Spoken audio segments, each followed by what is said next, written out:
Ce Nigérian a créé l'ordinateur le plus rapide du monde. En 1989, le mathématicien Philippe Emeagwali recevait le prix le plus prestigieux du monde de l'informatique. Ses réalisations ont contribué de manière essentielle à l'amélioration de l'Internet. Philippe Emeagwali est né en 1954 à Akure au Nigeria.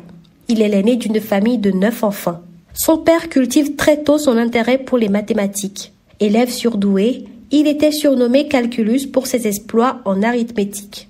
En 1967, la guerre éclate entre son peuple, les Igbo, et le gouvernement du Nigeria. Philippe Emeagwali, adolescent, est enrôlé dans l'armée séparatiste Igbo du Biafra. À la fin de la guerre, perdu par les séparatistes, lui et sa famille vont vivre dans des camps de réfugiés à l'ouest du Nigeria.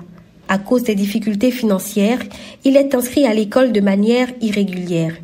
Il continue à apprendre sans instructeur et obtient en 1973 un diplôme d'études secondaires. La même année, une bourse d'études pour les États-Unis lui est attribuée.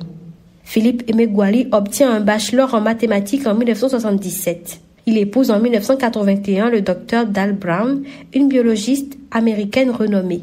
Il finit diplômé d'un master en ingénierie environnementale, puis d'un master en ingénierie marine et océanique, et enfin d'un master en mathématiques appliquées. Philippe Emeagwali, en utilisant la connection machine du laboratoire national de Los Alamos, réussit à associer 65 536 microprocesseurs pour réaliser 3,1 milliards de calculs par seconde, faisant de cette machine la plus rapide de l'époque.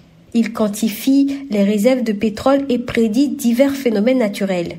Son design de la connection machine est utilisé par Yahoo comme moteur de recherche et il développe l'ordinateur Hyperbole pour les prédictions climatiques. En 1989, il reçoit le Gordon Bell Prize pour ses réalisations en informatique. L'ancien président américain Bill Clinton, en visite au Nigeria, le citera au Parlement comme un des plus grands exemples de réussite du génie nigérian aux États-Unis.